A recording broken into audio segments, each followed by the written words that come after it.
Cermin Kejujuran.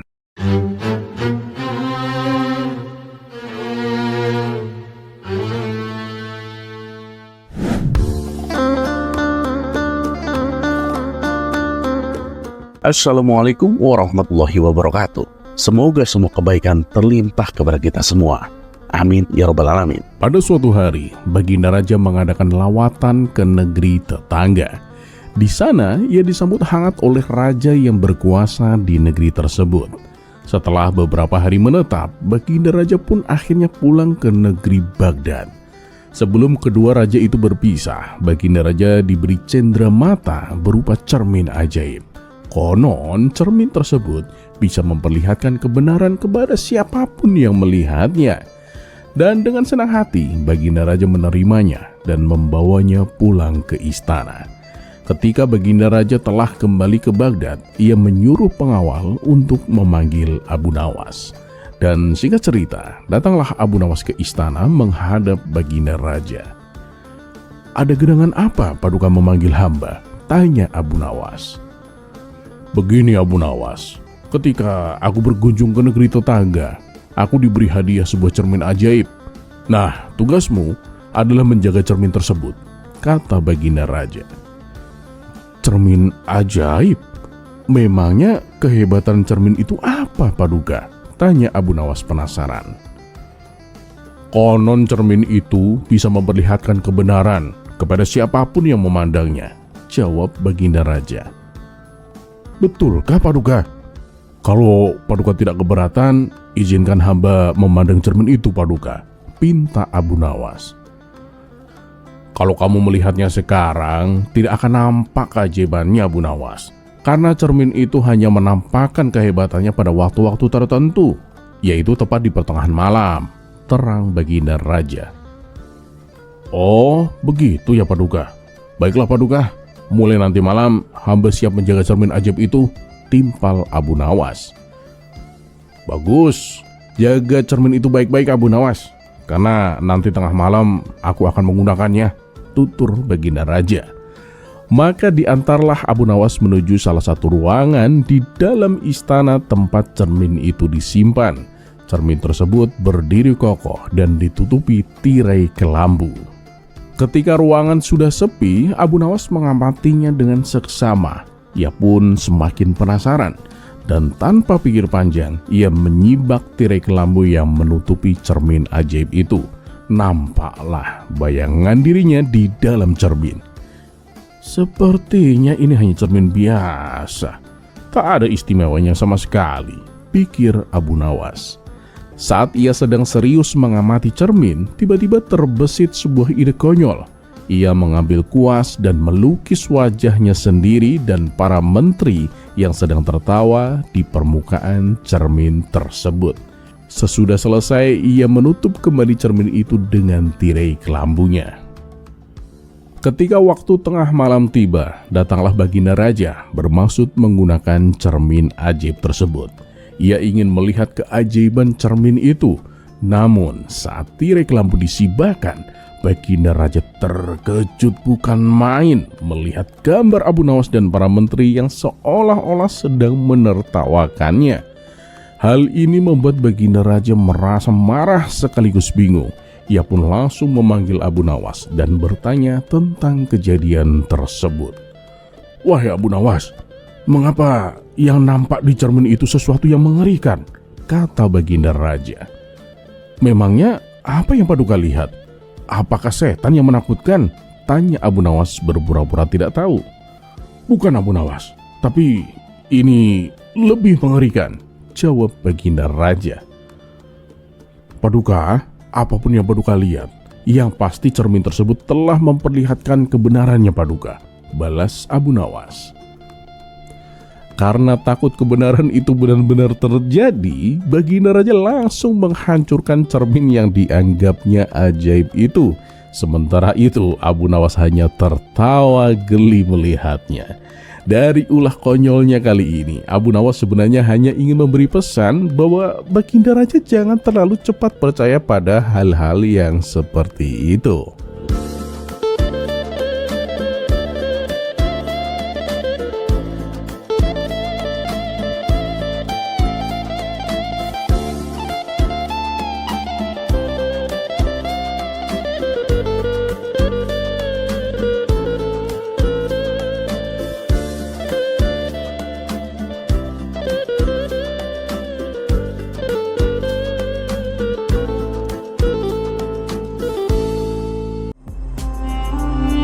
kisah selanjutnya. Jubah sewaan.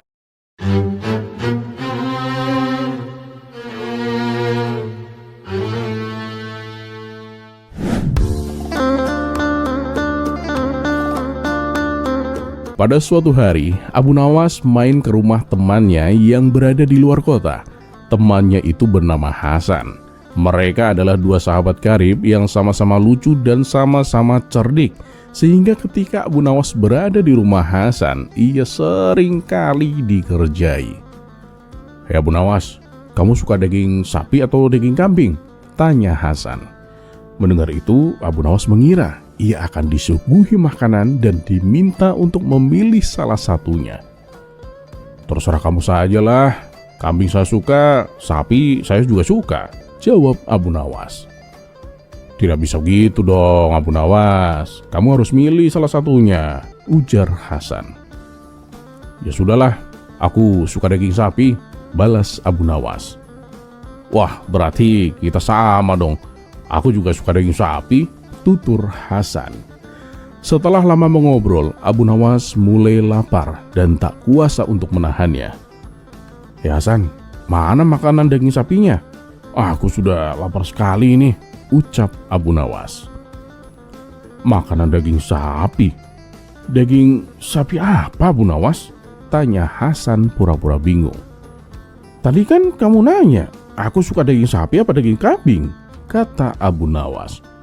"Oh alah, tadi itu aku cuma tanya, kamu suka daging sapi atau kambing? Kalau suka daging sapi, ya berarti selera kita sama. Lagi pula uang dari mana aku beli daging sapi Abu Nawas? Kamu kan tahu sendiri aku ini orang miskin. Nih, kita makan roti kering aja ya," balas Hasan. Mereka pun tertawa bersama. Pada hari itu, Abu Nawas berkali-kali dikerjai Hasan sampai-sampai ia merasa malu sendiri. Dan beberapa bulan kemudian, gantian Hasan yang bertandang ke rumah Abu Nawas. Melihat sahabat karibnya datang, Abu Nawas langsung menyambutnya dengan hangat. Hasan dipersilakan masuk dan dijamu hidangan daging sapi. "Ini baru namanya daging sapi Hasan, bukan roti kering. Bisa kan kamu membedakannya?" celetuk Abu Nawas. Mendengar itu Hasan pun tertawa dan disusul tawa Abu Nawas. Setelah jamuan makan selesai, terlintas di benak Abu Nawas untuk gantian mengerjai Hasan. "Hasan, ayo ikut aku. Akan kuperkenalkan kamu dengan kawan-kawanku," ajak Abu Nawas. "Baiklah, tapi tolong Abu Nawas, pinjamkan jubahmu yang paling bagus. Aku malu, pakaianku ini jelek dan kumal," minta Hasan. Abu Nawas pun meminjamkan jubah terbaik yang ia punya. Dan setelah itu, mereka pergi mengunjungi salah satu teman Abu Nawas. "Hei kawan, perkenalkan, ini temanku namanya Hasan. Tapi jubah yang ia pakai itu punyaku. Dia itu cuma pinjam," ucap Abu Nawas kepada temannya. Merasa terganggu oleh perkataan itu, Hasan menahan diri sampai mereka meninggalkan rumah temannya. "Ya Abu Nawas, mengapa kamu mengatakan kalau jubah yang kupakai ini milikmu? Tolonglah, jangan lakukan itu lagi pada kunjungan berikutnya," pinta Hasan. Abu Nawas pun mengiyakannya. Mereka melanjutkan kunjungan ke rumah teman Abu Nawas yang lain. Kali ini Abu Nawas berkata, "Hei kawan, perkenalkan, ini temanku namanya Hasan. Jubah yang ia kenakan itu miliknya, bukan milikku." Lagi-lagi Hasan pun menahan malu selama berada di rumah teman Abu Nawas itu. Dan setelah pergi dari sana, Hasan pun kembali kesal. "Abu Nawas, mengapa sih kamu masih saja membesar-besarkan persoalan dengan mengatakan jubah ini milikku atau milikmu? Tolonglah, jangan lakukan itu lagi pada kunjungan selanjutnya," pinta Hasan dengan jengkel. Dan untuk kedua kalinya, Abu Nawas pun mengiyakan permintaan itu.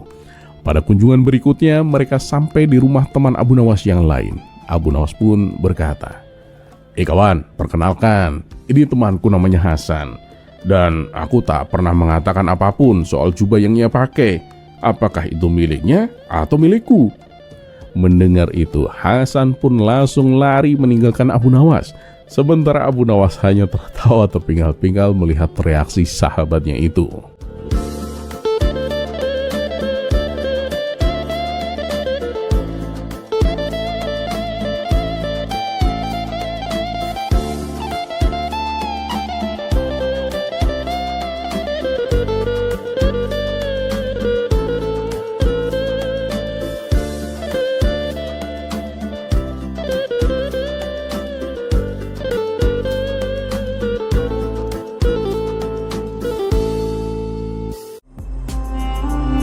Kisah selanjutnya.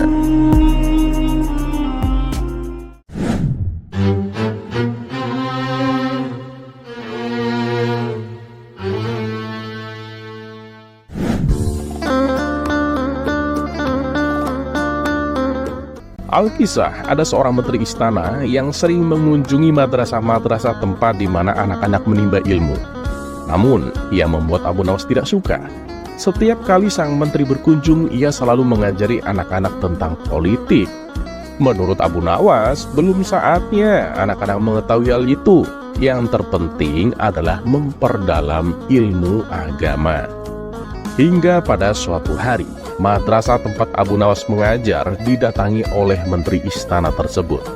Awalnya Abu Nawas sempat menolak, tapi sang menteri beralasan bahwa ini adalah agenda program kerajaan. Kalau sampai menolak atau menghalang-halangi, maka akan dianggap pemberontak dan tentunya akan dijebloskan ke dalam penjara. Akhirnya, mau tak mau, Abu Nawas mempersilahkan sang menteri untuk berkunjung ke madrasahnya. Di hadapan anak-anak didik Abu Nawas, sang menteri kemudian berkata, "Adakah di antara kalian yang bisa memberikan contoh sebuah tragedi?" Salah satu murid mengangkat tangannya. "Saya tahu, Tuan Menteri," kata si murid. "Bagus, coba sebutkan," pinta sang menteri. "Tragedi itu seperti apabila ada kawan saya yang sedang bermain lalu jatuh ke jurang dan meninggal. Itu akan menjadi sebuah tragedi, Tuan Menteri," jawab si murid. "Oh salah, bukan itu jawabannya. Itu sih hanya sebuah kecelakaan," balas sang menteri. Kemudian murid yang lain mencoba menjawab dengan mengangkat tangannya. "Saya tahu, Tuan Menteri," kata murid tersebut. "Silakan, coba sebutkan," balas sang menteri. "Apabila rumah saya kebakaran dan semua harta benda saya hangus terbakar, itu akan menjadi sebuah tragedi, Tuan," jawab si murid. "Itu masih salah, bukan itu jawabannya. Lebih tepatnya itu adalah kerugian yang besar," ujar sang menteri. Sesaat seisi ruangan menjadi hening. Tak ada satu murid pun yang berani menjawab karena takut jawabannya salah. "Ayo anak-anak, masa di antara kalian tidak ada yang tahu?" kata sang menteri mencoba menyemangati. Namun suasana ruangan masih tetap hening. Murid-murid Abu Nawas hanya terdiam sambil menundukkan kepalanya. Di saat itulah tiba-tiba Ali Mustafa mengangkat tangannya. Ali ini bukanlah murid cerdas, tapi ia seringkali berbuat usil dan perkataannya selalu mengundang gelak tawa. "Bagus, siapa nama kamu?" tanya sang menteri. "Nama saya Ali Mustafa, Tuan," jawab si Ali. "Baiklah Ali, coba sebutkan contoh sebuah tragedi," kata sang menteri. "Tragedi itu apabila ada seorang menteri istana naik kuda, kemudian jatuh dan meninggal. Itu akan menjadi sebuah tragedi, Tuan Menteri," jawab Ali Mustafa. "Nah hebat, ini baru benar. Ini adalah jawaban yang paling tepat," puji sang menteri sambil tersenyum. "Oi Ali, bisa kamu jelaskan kenapa itu disebut sebuah tragedi?" tanya sang menteri. Dengan polosnya, Ali Mustafa menjawab, "Karena itu bukanlah kecelakaan dan sudah pasti bukan kerugian yang besar, Tuan." Mendengar itu, spontan Abu Nawas tertawa terbahak-bahak. Adapun sang menteri langsung bergegas pergi dengan penuh perasaan dongkol.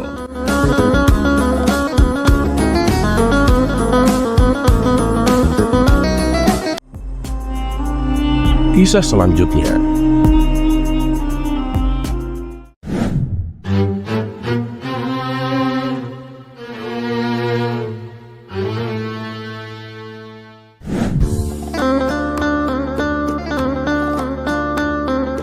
Warisan dari kakek tua. Dikisahkan pada suatu hari Abu Nawas bepergian ke kampung seberang. Ketika sampai di kampung tersebut, ia segera menuju ke pasar untuk menjual barang dagangannya. Di tengah perjalanan, ia bertemu dengan seorang kakek yang sangat tua. Sambil terhuyung-huyung, kakek itu berjalan dengan berpegangan pada tongkatnya. Kasihan sekali kakek itu, sepertinya dia sedang sakit, pikir Abu Nawas. Ketika tepat di depan Abu Nawas, sang kakek tiba-tiba pingsan dan terjatuh ke tanah. Abu Nawas pun menolongnya. Setelah diberi minum oleh Abu Nawas, sang kakek akhirnya tersadar. "Rumah kakek di mana? Biar saya antar pulang," kata Abu Nawas. "Terima kasih Tuan telah menolongku. Rumahku tak jauh dari sini," jawab sang kakek. Kemudian Abu Nawas mengantarkan kakek tersebut ke rumahnya. Melihat sang kakek diantar oleh orang tak dikenal, keluarganya menjadi panik. "Ada apa dengan ayah kami?" tanya mereka. "Dia tadi pingsan di jalan. Karena tak ada orang lain, ya makanya saya antar ke sini," jawab Abu Nawas. "Oh begitu ya. Terima kasih atas bantuannya Tuan. Ayo langsung dibawa masuk saja," balas mereka. Abu Nawas lalu membaringkan kakek tersebut di atas tempat tidurnya. Tak lama kemudian, sang kakek berpesan kepada ketiga anaknya. "Wahai anakku, sebelum aku meninggal, aku ingin membagikan warisan untuk kalian semua. Kamu anak pertama, untukmu daerah komplek perumahan di Baghdad. Kamu anak kedua, untukmu daerah komplek perumahan di Damaskus. Dan kamu anak ketiga, untukmu daerah komplek perumahan di kota Basrah." Mendengar wasiat kakek tersebut, Abu Nawas hampir tak percaya. Ternyata di balik penampilan kakek yang sederhana, ia adalah orang yang sangat kaya raya. Kakek itu lalu kembali berkata, "Sebenarnya masih ada tersisa satu warisan lagi, tapi aku bingung untuk siapa. Apakah di antara kalian ada yang mau menerimanya?" tanya sang kakek. Ketiga anaknya hanya terdiam. Lalu salah satu dari mereka berkata, "Ayah, kenapa tidak berikan saja kepada orang lain?" Sang kakek kemudian bertanya, "Apakah kalian yakin dan kalian tidak keberatan?" Dengan serempak mereka menjawab, "Tidak ayah, kami tidak keberatan." Mendengar hal itu dengan rasa yang tak sabar, Abu Nawas tiba-tiba menyela. "Kenapa tidak diberikan kepadaku saja? Bukankah aku telah menolong kakek?" Sang kakek kemudian membalas, "Baiklah, aku punya satu lagi komplek perumahan, dan itu akan aku berikan untukmu." Dan singkat cerita, beberapa hari kemudian si kakek meninggal dunia. Kabar itu pun sampai ke telinga Abu Nawas. Kemudian ia segera pergi menuju rumah keluarga kakek tersebut. Setibanya di sana, Abu Nawas meminta hak waris yang telah dijanjikan oleh mereka. "Tuan, ambillah kurma ini dan Tuan ikut kami," kata mereka sambil menyerahkan kantong yang berisi buah kurma. Abu Nawas pun menerimanya dan berjalan mengikuti ketiga saudara tersebut. Setelah sampai di komplek perumahan yang dimaksud, mereka berkata kepada Abu Nawas, "Tuan, ini adalah bagian warisan untuk Tuan. Silakan Tuan jualan kurma di tempat ini." Abu Nawas merasa bingung dengan perkataan mereka. "Maksudnya bagaimana? Yang aku minta adalah jatah warisan buatku," tanya Abu Nawas. "Ya, inilah warisan yang Tuan dapatkan. Ayah kami mewariskan rute jualan kurma Tuan. Ayah kami semasa hidupnya berprofesi sebagai penjual kurma keliling," jelas mereka. Mendengar hal itu, Abu Nawas pun hanya bisa melongo.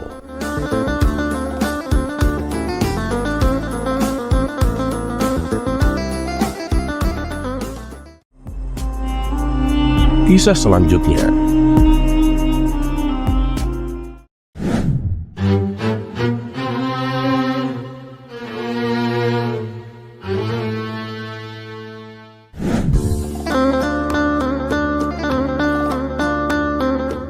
Seperti hari-hari biasa, setelah selesai menunaikan sholat subuh, Abu Nawas melanjutkan aktivitasnya dengan mencari kayu di hutan. Namun, naas menimpanya. Saat ia menebang pohon, bajunya sobek terkena dahan ranting. Ketika ia sudah mendapatkan banyak kayu, ia pun bingung harus langsung menjualnya ke pasar atau pulang dulu untuk ganti baju. Kalau aku pulang dulu, pasar sebentar lagi tutup. Dan aku pasti nggak bisa menjualnya hari ini, pikir Abu Nawas. Karena pada hari itu ia sedang membutuhkan uang, ia memutuskan untuk langsung ke pasar dengan mengenakan baju yang sobek-sobek. Setibanya di pasar, ia pun langsung menjual semua kayu bakarnya. Alhamdulillah, hari ini dapat rezeki yang lumayan, kata Abu Nawas bersyukur.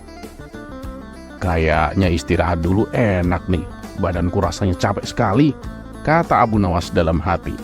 Kemudian ia duduk di teras pasar sambil memainkan kepingan uang emas hasil dari jualan kayu bakarnya. Tidak berselang lama, lewatlah seorang penipu di hadapannya. Melihat penampilan Abu Nawas dengan baju sobek-sobek dan kumal, ia mengira Abu Nawas adalah orang gila. Maka terbesitlah niat jahat pada diri si penipu. Ia pun segera menghampiri Abu Nawas. "Hei kawan, sedang apa kamu di sini?" kata si penipu berbasa-basi. Mendapat pertanyaan demikian, Abu Nawas pun menjawab sekenanya. "Ini nih, lagi mainin kepala raja." "Hah? Maksudnya gimana?" tanya si penipu kebingungan. "Ya coba lihat, bukankah kepingan ini gambarnya kepala raja?" jelas Abu Nawas. Mendengar hal itu bertambah yakinlah si penipu bahwa Abu Nawas adalah orang gila. Dalam hati ia berkata, "Semua kepingan uang kan memang bergambar raja, mau itu uang emas ataupun uang perak. Berarti orang gila ini nggak tahu uang." Akhirnya muncullah sebuah ide untuk memperdayai Abu Nawas. "Hei kawan, aku punya banyak kepingan bergambar raja. Kalau mau, kamu boleh menukarnya. 1 kepingan punyamu, aku tukar dengan 2 kepingan punyaku. Nah, jadinya kan kepingan uangmu bertambah banyak," ujar si penipu. Ia pun lalu menyodorkan beberapa kepingan uang perak di tangannya. Melihat hal itu, Abu Nawas menatap tajam si penipu. "Dasar manusia licik, dia kira aku nggak bisa membedakan mana uang emas mana uang perak," batin Abu Nawas. Menyadari dirinya akan ditipu, Abu Nawas malah sengaja mengerjainya. "Wah, aku mau, tapi ada syaratnya," kata Abu Nawas. "Apa syaratnya? Katakan saja," balas si penipu kegirangan. Dia mengira tipuannya kali ini akan membuahkan hasil. "Syaratnya gampang, kamu harus merangkak sejauh 5 meter, pinta Abu Nawas. Si penipu agak heran dengan permintaan yang aneh itu. "Loh, kenapa harus merangkak?" tanya si penipu penasaran. "Karena aku rindu dengan keledaiku, dia telah lama mati meninggalkanku," jawab Abu Nawas berpura-pura. "Oh begitu, jangan khawatir, aku akan mengobati kerinduanmu itu," balas si penipu. Tanpa menunggu lama, si penipu pun langsung melakukan apa yang diinginkan oleh Abu Nawas. Ketika ia berjalan merangkak, Abu Nawas mengikutinya dari belakang sambil berteriak kepada orang-orang di pasar. "Hei semuanya, lihatlah keledai baruku ini. Dia bukan hanya penurut, tapi juga pintar. Dia bisa membedakan mana kepingan uang emas dan mana kepingan uang perak." Orang-orang yang mendengar teriakan Abu Nawas pun tertawa terpinggal-pinggal. Sedangkan si penipu yang mengetahui dirinya sedang dikerjai segera bangkit berdiri dan berlari meninggalkan kerumunan orang-orang.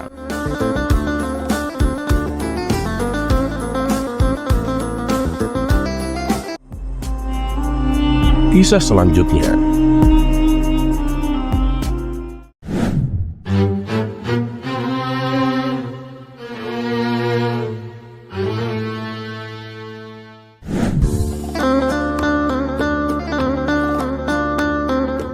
Alkisah, ada seorang penjual buah yang seringkali menipu para pembelinya.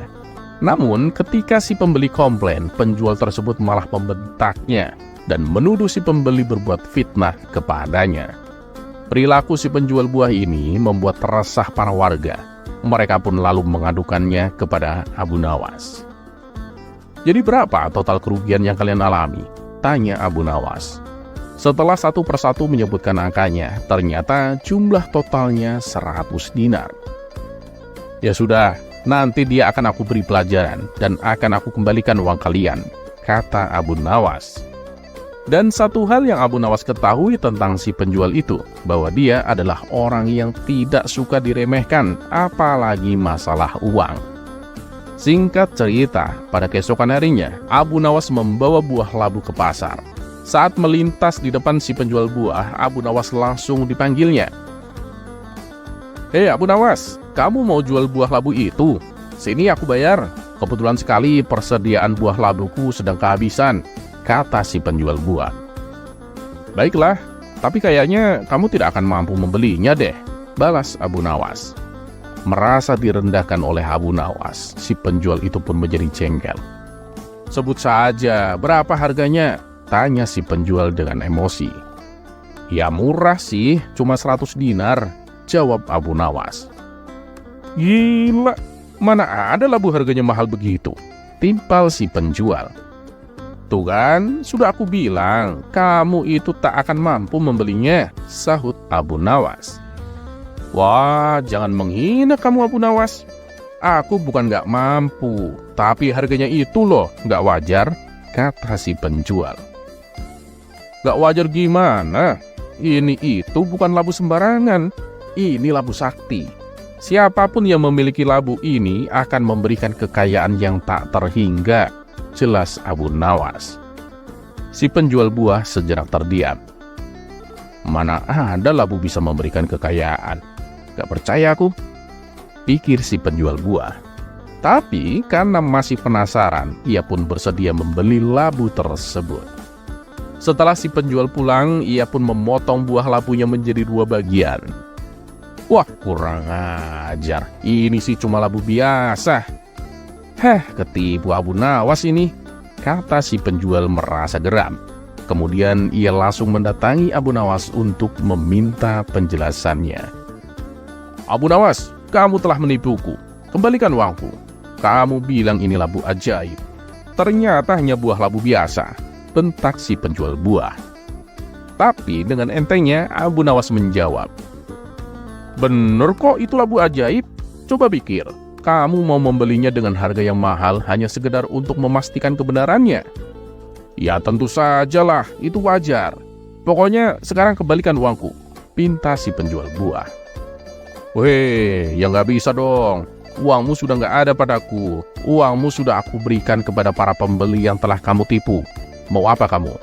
Kalau kamu masih ngeyel pingin uangmu kembali, aku akan laporkan hal ini kepada Baginda Raja," ancam Abu Nawas. Mendengar ancaman tersebut, si penjual langsung gemetaran dan pucat pasi.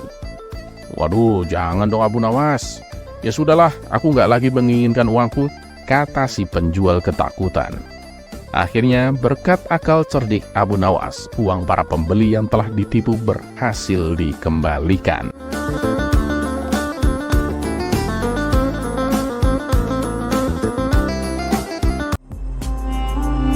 Kisah selanjutnya.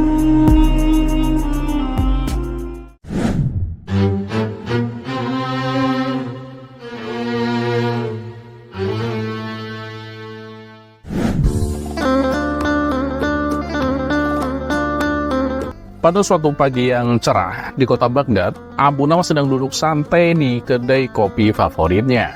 Ia menikmati secangkir kopi hangat sambil mengamati orang-orang yang berlalu lalang. Tiba-tiba ia melihat sekelompok orang yang berkumpul dan tampak berdebat dengan serius. Rasa penasarannya pun muncul dan Abu Nawas mendekati kerumunan itu. Di tengah kerumunan, seorang pria berjenggot tebal sedang berbicara dengan lantang. "Rokok itu haram, tidak ada manfaatnya sama sekali dan hanya membahayakan kesehatan," katanya. Seorang pria lain yang tampak sebagai perokok berat dengan sebatang rokok di tangannya membantah. "Woi, nggak bisa begitu dong. Rokok itu membantu menenangkan pikiran, dan toh banyak orang yang menikmatinya." Abu Nawas dengan senyum lebar di wajahnya pun menyapa. "Saudaraku, apa yang sedang kalian perdebatkan ini?" Pria berjenggot tebal itu pun menjawab, "Kami sedang mendiskusikan apakah rokok itu haram atau tidak. Nah, kalau kamu Abu Nawas, apa pendapatmu?" Abu Nawas pun mengangguk bijak lalu berkata, "Baiklah, ayo kita lihat masalah ini dari sudut pandang yang berbeda. Nah, sekarang apakah ada yang tahu hukum makan roti dengan susu? Kerumunan itu terdiam, lalu salah satu dari mereka menjawab, "Tidak ada, Abu Nawas. Itu sih perkara mubah, boleh-boleh saja dilakukan." Abu Nawas pun tersenyum dan melanjutkan, "Lalu bagaimana dengan naik unta di sore hari?" Kembali kerumunan terdiam. Pria berjenggot tebal pun menjawab, "Ya, tentu saja tidak ada hukum yang melarangnya lah, Abu Nawas." Abu Nawas pun tertawa kecil dan berkata, "Nah, jika hal-hal sederhana seperti itu tidak ada hukumnya, kenapa kita tidak melihat rokok dengan cara yang sama? Rokok, roti dengan susu, atau naik unta di sore hari tidak disebutkan secara khusus dalam Al-Quran maupun Al-Hadis. Yang penting adalah niat dan dampaknya." Tapi Abu Nawas, rokok itu kan jelas merugikan kesehatan. Bukankah sesuatu yang merugikan itu harus dihindari? Tanya pria berjenggot tebal. Abu Nawas pun mengangguk setuju. "Iya, itu benar saudaraku. Tapi ingatlah, banyak hal yang jika berlebihan juga merugikan. Minum kopi terlalu banyak bisa membuat jantung berdebar-debar. Tetapi apakah kita akan melarang kopi?"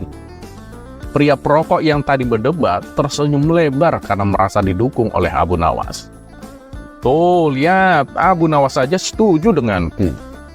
Tapi Abu Nawas mengangkat tangannya, meminta semua orang untuk mendengarkan. "Tunggu dulu, aku belum selesai. Sebaliknya, kita juga harus bijak. Jika kita tahu sesuatu yang tidak baik untuk kita, maka kita harus menguranginya. Jadi, rokok itu tidak haram, tapi juga tidak bijak untuk dikonsumsi secara berlebihan." Semua orang terdiam, merenungkan kata-kata Abu Nawas. Dengan nada jenaka, Abu Nawas menambahkan, "Dan ingat, jika kalian ingin merokok, lakukanlah jauh dari orang yang tidak merokok. Sebab tidak semua orang itu suka roti dengan susu, dan pastinya tidak semua orang juga suka dengan asap rokok." Kerumunan itu tertawa terbahak-bahak. Pria berjenggot tebal dan perokok berat itu pun saling tersenyum, menyadari bahwa mereka bisa bersepakat untuk sependapat dengan cara yang damai dan penuh dengan humor.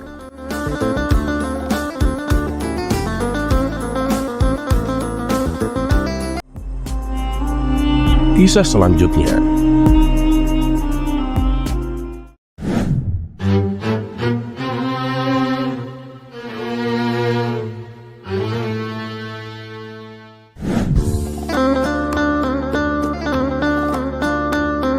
Belakangan ini, Abu Nawas sering menghabiskan waktunya memancing di sungai.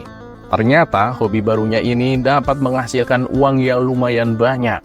Setiap kali ia pulang dari memancing, ia selalu membawa ikan-ikan yang banyak. Sebagian ia jual, dan sebagiannya lagi ia masak sendiri. Hingga suatu hari, ada seorang saudagar kaya yang melihat Abu Nawas sedang duduk santai di pinggir sungai. Ia pun menghampiri Abu Nawas dan bertanya,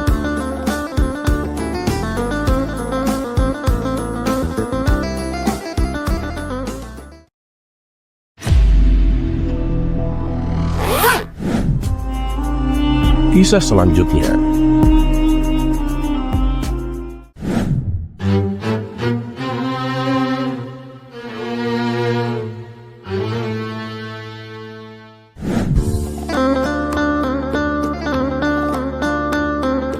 Dikisahkan pada suatu hari, Abu Nawas pergi ke pasar untuk membeli seekor burung.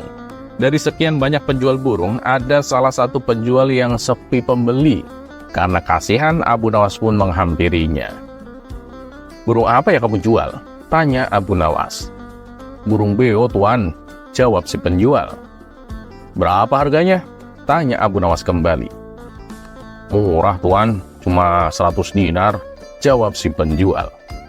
Mendengar hal itu, Abu Nawas pun terkejut. Pantas saja sepi pembeli. Burung seperti itu kok dijual mahal, batin Abu Nawas. Karena penasaran, Abu Nawas pun bertanya tentang kelebihan burung tersebut. Lalu dijawab oleh si penjual bahwa burung beo miliknya bisa berbicara 3 bahasa, yaitu bahasa Kurdi, bahasa Romawi, dan bahasa India.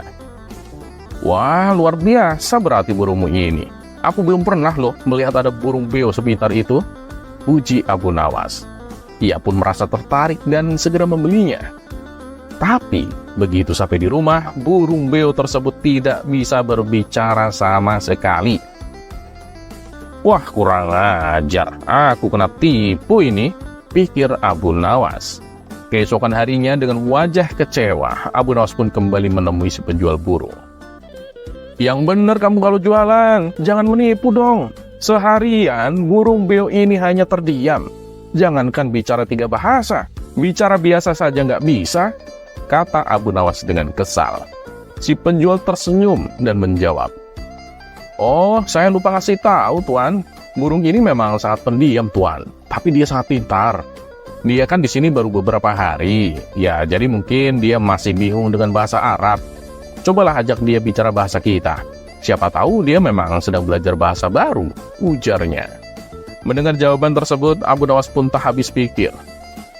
Apa mungkin ya burungnya sedang belajar bahasa Arab? Batin Abu Nawas. Tapi anehnya, Abu Nawas percaya begitu saja dengan ucapan si penjual burung.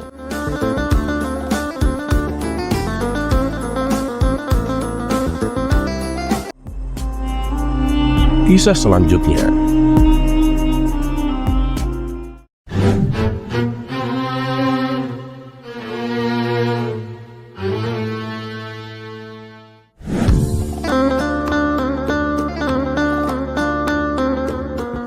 Masih tentang tetangga Abu Nawas yang licik dan bakhil. Ya, siapa lagi? Tentu si Abu Jahil. Nah, dikisahkan Abu Jahil mempunyai kebun yang ditanami berbagai macam buah-buahan. Kebunnya ini berdekatan dengan kebun milik Abu Nawas. Antara kebun Abu Jahil dan kebun milik Abu Nawas hanya dibatasi oleh tumpukan batu. Setelah sekian lama, akhirnya timbul keinginan Abu Jahil untuk menambah luas area kebunnya. Ia pun berpikir keras agar keinginannya bisa terwujud. Hal ini sampai membuat Abu Jahil susah tidur, bahkan susah makan. Sebenarnya bisa saja sih Abu Jahil membeli sebagian kebun Abu Nawas agar kebunnya bertambah luas. Dan ia memang mempunyai cukup uang untuk itu. Tapi ini Abu Jahil loh. Orang yang akan marah hanya karena makanannya dimakan orang lain. Apalagi masalah uang. Udah pasti dia genggam dengan sekuat-kuatnya. Setelah berhari-hari dibayang-bayangi dengan keinginan kebun yang luas, tiba-tiba terlintas pikiran jahat di benaknya. Aku harus melakukannya sekarang ini, mumpung waktunya sudah malam, pikir Abu Jahil. Di tengah malam gelap gulita, Abu Jahil pun langsung pergi menuju kebunnya. Dia mencari pembatas tumpukan batu yang menjadi pemisah antara kebunnya dan kebun milik Abu Nawas. Setelah menemukannya, dia mulai mengangkat satu batu dan memindahkannya ke area kebun milik Abu Nawas. Dengan begitu, luas kebun milik Abu Jahil menjadi bertambah luas. Setelah selesai, ia kembali pulang ke rumahnya dengan sembunyi-sembunyi. Dan dia tidur dengan tersenyum-senyum, merasa senang dengan apa yang dilakukannya. Selama beberapa hari, Abu Nawas tidak menyadari perbuatan Abu Jahil itu. Ia masih santai menanam buah-buahan di area yang telah dicuri oleh Abu Jahil. Seiring berjalannya waktu, buah yang ditanami oleh Abu Nawas ini berbuah.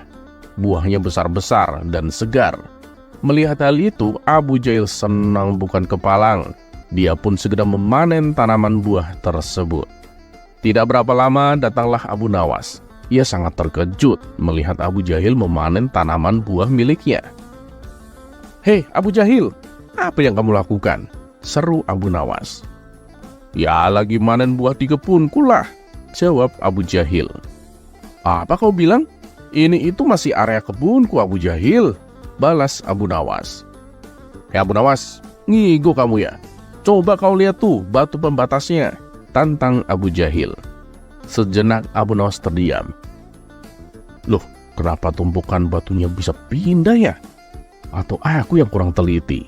pikir Abu Nawas. "Tapi kan buah itu aku yang menanamnya Abu Jahil," ucap Abu Nawas. "Itu sih salahmu sendiri, menanam buah kok di kebunku. Berarti ini ya milikku lah," kata Abu Jahil dengan licik.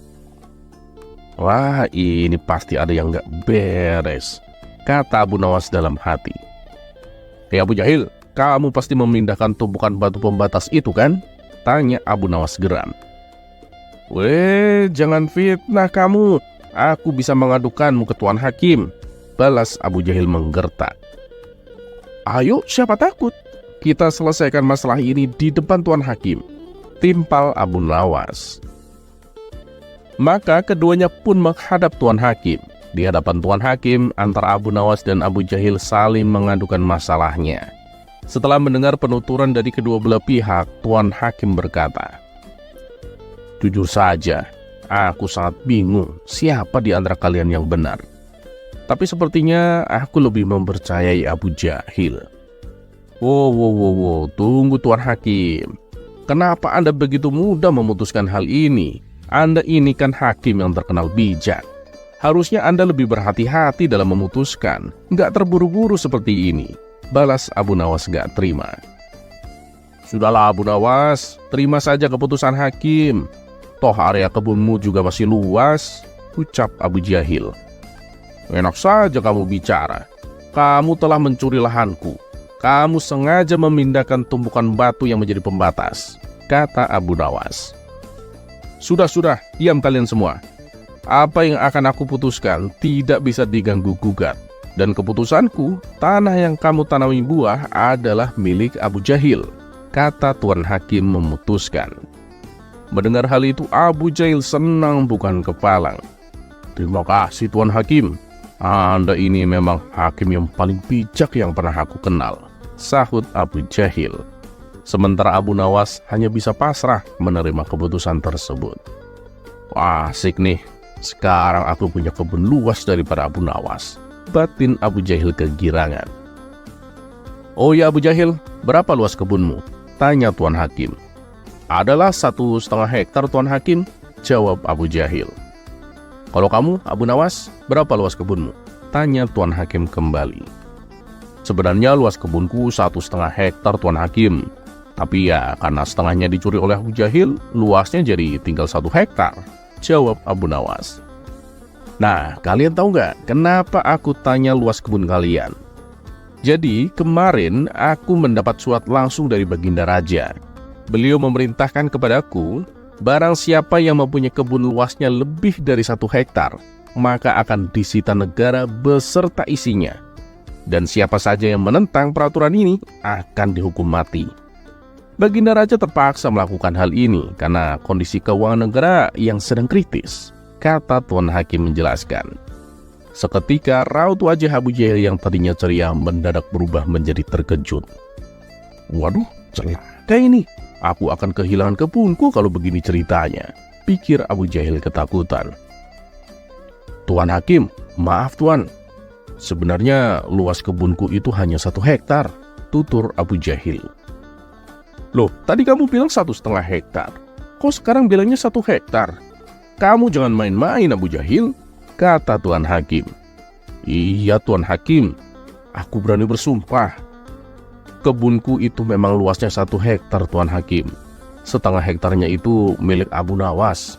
Tumpukan batu yang jadi pembatas antara kebunku dan kebun Abu Nawas telah aku pindahkan dari tempatnya, ujar Abu Jahil. Oh begitu ya. Jadi tanah yang ditanami oleh Abu Nawas sebenarnya masih area kebun milik Abu Nawas, tanya Tuan Hakim memastikan. Iya Tuan Hakim, jawab Abu Jahil. Bagaimana denganmu Abu Nawas? Apa benar luas kebunmu 1,5 hektar? Tanya Tuan Hakim kepada Abu Nawas. Benar Tuan Hakim, luas kebun saya memang 1,5 hektar, jawab Abu Nawas semakin pasrah. Nah, kalau gini kan jelas siapa yang sebenarnya berbohong. Pengawal, tangkap Abu Jahil dan masukkan ke dalam penjara. Dia telah mengaku mencuri area kebun milik Abu Nawas, perintah Tuan Hakim. Tapi Tuan Hakim, kebunku tidak disita kan? Tanya Abu Jahil. Abu Jahil, nggak ada itu namanya penyitaan. Itu cuma caraku menyelesaikan masalah ini, balas Tuan Hakim. Mendengar hal itu, Abu Jahil langsung terkulai lemas.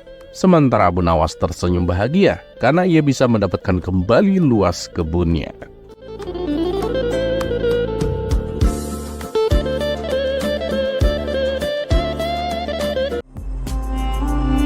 Kisah selanjutnya.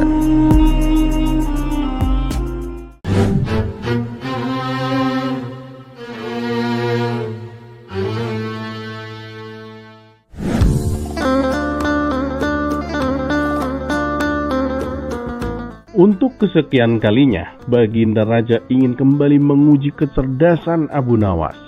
Ia mengatakan kepada Abu Nawas bahwa dirinya ingin sesuatu yang tidak ada di dunia ini. Tentu saja, keinginan Baginda Raja tersebut sempat membuat Abu Nawas bingung. Sesuatu yang seperti apa, Paduka? Tanya Abu Nawas. Ya, apapun lah Abu Nawas. Yang pasti sesuatu itu adalah sesuatu yang tidak ada di dunia ini, jawab Baginda Raja. Baiklah, Paduka. Tapi beri saya waktu 3 hari untuk mencarinya, balas Abu Nawas. Kemudian ia pun pamit undur diri dari hadapan Baginda Raja. Dalam kurun waktu 3 hari, Abu Nawas belum juga mendapatkan jawaban atas permasalahan yang dihadapinya. Ia masih tampak bingung, mencari sesuatu tapi tidak ada di dunia ini. Hingga waktu yang ditentukan tiba, Abu Nawas belum juga mendapatkan solusi. Ia pun pasrah bila seandainya harus mendapat hukuman dari Baginda Raja. Ketika ia hendak bersiap-siap pergi ke istana, matanya tertuju pada sebuah peti kecil yang sudah berumur dan sangat lapuk. Ini peti apa? Dari mana kau mendapatkannya? Tanya Abu Nawas kepada sang istri. Oh itu, aku menemukannya di gudang. Sayanglah kalau tidak dimanfaatkan, balas sang istri. Karena penasaran, Abu Nawas mendekati peti tersebut dan kemudian membukanya. Ternyata isinya membuat jantung Abu Nawas berdebar kencang. Dari peti inilah muncul sebuah ide cemerlang pada diri Abu Nawas. Dengan penuh percaya diri, Abu Nawas segera berangkat ke istana dengan membawa peti yang baru ia temukan. Setelah sampai di istana, ia pun langsung menghadap Baginda Raja. Bagaimana Abu Nawas? Apa kamu sudah mendapatkan apa yang aku inginkan? Tanya Baginda Raja. Oh, sudah dong Paduka. Saya menyimpannya di peti ini, jawab Abu Nawas sambil menunjukkan peti yang dibawanya. Memangnya apa isinya Abu Nawas? Tanya Baginda Raja penasaran. Ya adalah Paduka, yang pasti sesuatu yang tidak ada di dunia ini, sesuai dengan permintaan Paduka, jawab Abu Nawas. Baik, coba berikan padaku peti itu, pinta Baginda Raja. Kemudian Abu Nawas menyerahkannya dengan hati-hati, seolah di dalam peti tersebut berisi sesuatu yang sangat berharga. Melihat cara Abu Nawas memperlakukan peti dengan sangat hati-hati itu semakin membuat Baginda Raja penasaran. Akan tetapi saat Baginda Raja membukanya, ternyata isinya membuat Baginda Raja melongo. Mana isinya Abu Nawas? Aku tidak melihatnya sama sekali, tanya Baginda Raja. Dengan entengnya Abu Nawas menjawab, begini Paduka yang mulia, sesuatu yang tidak ada di dunia ini ya tentu tak mungkin bisa terlihat di dunia dong Paduka. Mendengar hal itu Baginda Raja pun tertawa dan mengakui kecerdikan Abu Nawas.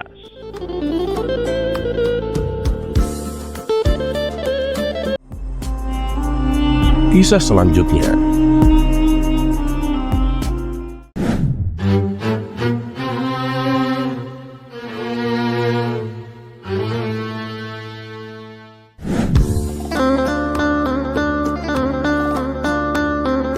Pada suatu hari, Abu Nawas pergi ke pasar dengan niat untuk menjual keledainya. Di pasar, ia bertemu dengan seorang lelaki yang tertarik untuk membeli keledainya. Berapa harga keledaimu Abu Nawas? Tanya si lelaki. Ini 10 dinar kawan, jawab Abu Nawas. Baiklah, aku akan membelinya dengan harga 10 dinar, balas si lelaki. Dan setelah negosiasi selesai, mereka pun sepakat untuk bertransaksi. Lelaki tersebut memberikan 10 dinar lalu pergi dengan membawa keledainya. Setelah seminggu berlalu, lelaki itu kembali ke pasar dengan membawa keledai yang telah dibelinya dan mencari Abu Nawas. Wahai Abu Nawas, aku ingin mengembalikan keledai ini dan aku minta uangku kembali, kata si lelaki. Lah, kenapa? Apa yang salah dengan keledai itu? Tanya Abu Nawas. Ah, keledai ini lambat sekali dan makannya juga sangat boros. Aku bahkan sudah mencoba segala cara, tapi dia itu tidak mau bergerak lebih cepat, jawab si lelaki. Sejenak Abu Nawas pun terdiam, kemudian ia berkata, Aduh, maaf kawan. Barang yang sudah dibeli itu tidak bisa dikembalikan. Mendengar itu si lelaki itu pun tak terima. Apa-apaan kamu Abu Nawas? Kamu menjual keledaimu itu dengan cara menipu, bentak si lelaki. Loh, menipu bagaimana? Bukankah sebelum kamu membelinya, kamu sudah mengeceknya terlebih dahulu? Balas Abu Nawas.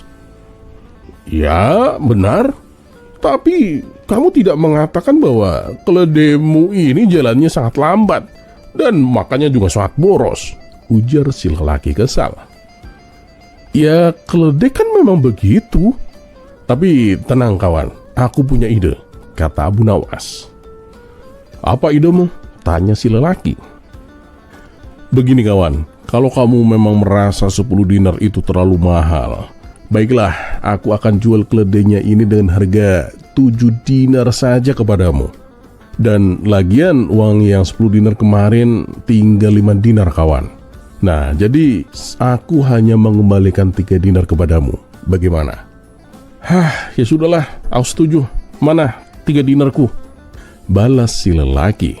Dan setelah transaksi selesai, si lelaki itu pun pergi dengan membawa kembali keledainya. Sementara itu Abu Nawas pun tersenyum puas. Tiba-tiba salah seorang teman Abu Nawas yang melihat seluruh kejadian itu pun datang menghampirinya. Kamu ini bodoh Abu Nawas. Mana ada keledai harganya 7 dinar? Bukannya dapat untung kamu malah rugi. Padahal kan keledaimu itu sudah laku 10 dinar. Dan sekarang kamu malah menjualnya kembali dengan harga yang cuma 7 dinar, kata temannya.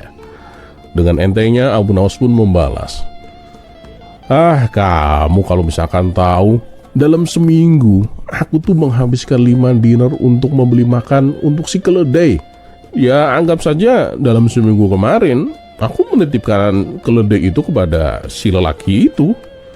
Dan aku tidak perlu mengeluarkan uang 5 dinar untuk memberinya makan. Bahkan malah aku untung 2 dinar.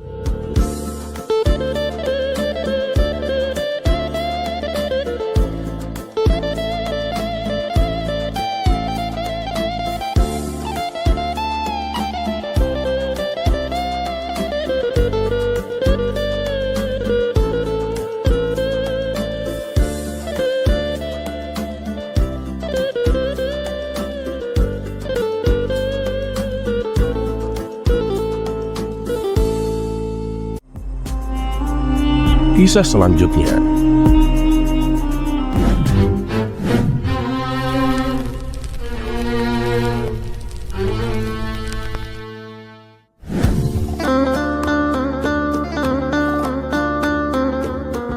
Abu Nawas yang bernama lengkap Abu Ali Al-Hasan bin Hani Al-Hakimi hidup di zaman Harun Ar-Rasyid, khalifah atau Raja Bani Abbasiyah di Baghdad, Irak.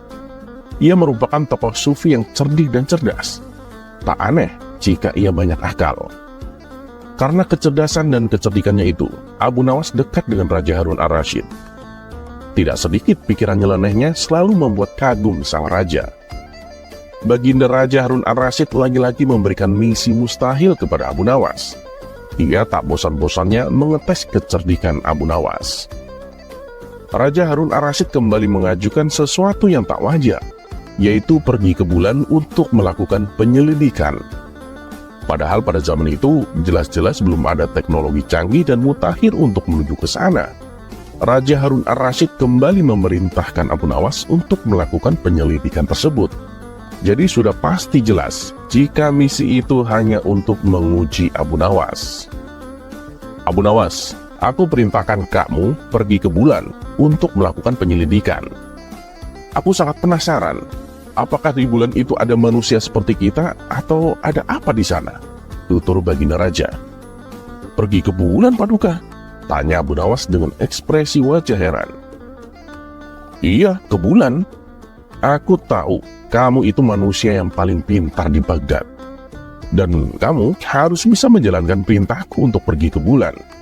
Dan aku yakin kamu pasti bisa, Abu Nawas, kata baginda raja.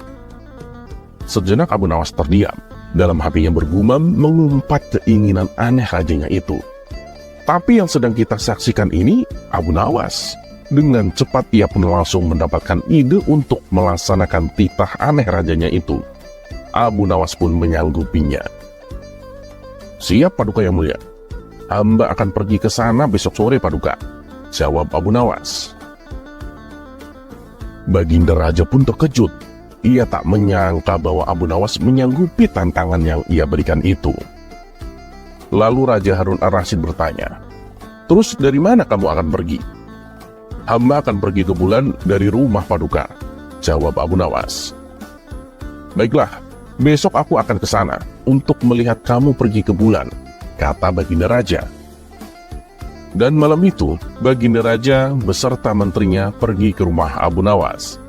Ketika Raja dan para menterinya tiba di sana, Abu Nawas sudah tak ada di rumah. Mereka hanya bertemu dengan istrinya. "Di mana Abu Nawas?" tanya Raja Harun ar-Rasyid. "Dia baru saja berangkat ke bulan Paduka yang mulia. Dia berkata nggak akan lama dia kembali," jawab istri Abu Nawas. "Wah, bagaimana cara Abu Nawas pergi ke bulan?" tanya salah satu menteri penasaran. "Dia memanjat pohon palem di sebelah sana dan akan kembali melalui pohon palem itu juga," jawab istri Abu Nawas. Baginda Raja dan para menteri kemudian menghampiri pohon palem yang ditunjuk istri Abu Nawas. Terlihat bayangan seseorang yang sedang turun dari pohon palem itu. Itu kamu Abu Nawas?" tanya Raja. "Iya Paduka, ini saya Abu Nawas," jawabnya. "Kamu menyelidiki bulan dari pohon palem itu?" tanya Baginda Raja. "Oh tidak Paduka, saya melakukan penyelidikan ketika bulan itu mencapai tanah. Nah, kalau pohon palem ini hanya sekedar tangga lewat untuk saya pergi ke bulan," jawab Abu Nawas. Raja Harun ar-Rasyid pun tersenyum dengan perkataan Abu Nawas. Ia kemudian menanyakan apa yang dilihatnya di sana. "Di bulan hanya ada tanah dan gunung-gunung Paduka. Tidak ada tumbuhan di sana, apalagi manusia seperti kita," kata Abu Nawas. Masih tak percaya, Baginda Raja pun meminta saksi yang bisa menjelaskan kebenaran akan perkataan Abu Nawas. Abu Nawas bahkan mengatakan bahwa dirinya mampu memberikan hingga ribuan kesaksian. "Kalau Paduka tak percaya, saya punya banyak saksi. Bukan hanya satu atau dua saksi, tapi ribuan saksi Paduka," sambung Abu Nawas. "Memang siapa mereka yang menjadi saksimu, Abu Nawas?" tanya Baginda Raja. Kemudian Abu Nawas mengarahkan jarinya ke langit. "Bintang-bintang itu adalah saksiku. Jika Paduka tak mempercayaiku, silakan. Paduka bisa menanyakan langsung kepada mereka," kata Abu Nawas dengan yakin. Mendengar jawaban itu, Baginda Raja pun hanya tertawa. "Terus kenapa kamu tak menungguku untuk menyaksikan kamu pergi ke bulan?" tanya Baginda Raja. "Wah, Anda telat Paduka yang mulia. Dan sayangnya hamba hanya bisa pergi ke bulan pada waktu tertentu saja," jawab Abu Nawas. Sekilas Baginda Raja memandang ke atas langit yang penuh bintang dan bulan bersinar terang. Sambil tersenyum membayangkan kekonyolan Abu Nawas.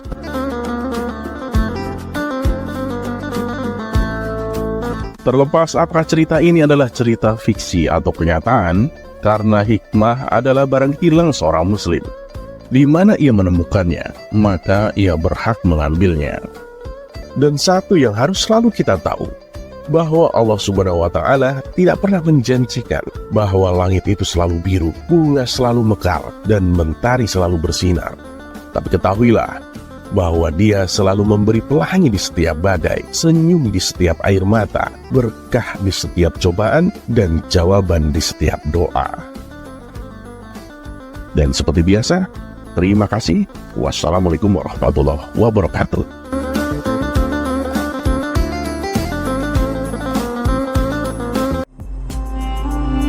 Kisah selanjutnya.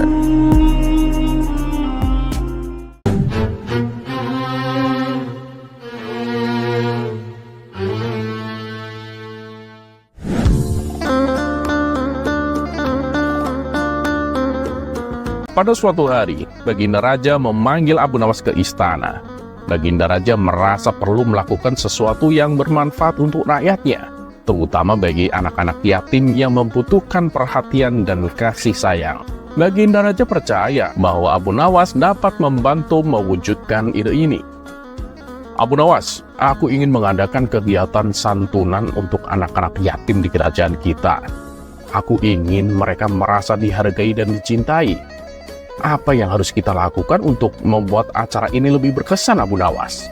Tanya Baginda Raja. Abu Nawas dengan tersenyum dan kemudian berkata, Paduka, itu memang niat yang sangat mulia. Nah, agar lebih berkesan, kita adakan pesta kecil untuk anak-anak yatim dengan makanan, permainan, dan hadiah. Namun yang paling penting, Paduka, kita harus memberikan waktu dan perhatian kita kepada mereka. Baginda Raja setuju dengan ide tersebut. Mereka mulai mempersiapkan acara santunan anak yatim.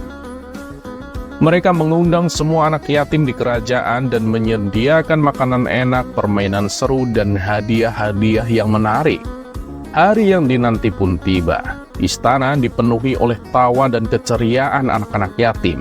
Baginda Raja dan Abu Nawas berjalan di antara anak-anak, berbincang dan bermain bersama mereka. Anak-anak merasa sangat bahagia dan bersemangat karena mereka jarang mendapatkan perhatian seperti ini. Melihat kebahagiaan di wajah anak-anak yatim, Baginda Raja merasa sangat terharu. Setelah beberapa saat, Abu Nawas meminta perhatian semua orang. Anak-anak, hari ini kita semua berkumpul untuk merayakan kebahagiaan bersama. Baginda Raja memiliki sesuatu yang ingin disampaikan kepada kalian. Baginda Raja tersenyum dan kemudian berkata, Anak-anakku semua, aku sangat senang melihat kalian semua bahagia. Kalian adalah masa depan kerajaan ini, dan aku ingin kalian tahu bahwa kalian selalu dihargai dan dicintai. Hari ini aku belajar bahwa kebahagiaan sejati datang dari memberi dan berbagi dengan sesama. Salah satu anak yatim, seorang gadis kecil, mendekati Baginda Raja dan berkata, Paduka, terima kasih telah mengundang kami. Kami sangat bahagia hari ini. Tetapi yang paling kami hargai adalah waktu dan perhatian yang Anda berikan kepada kami.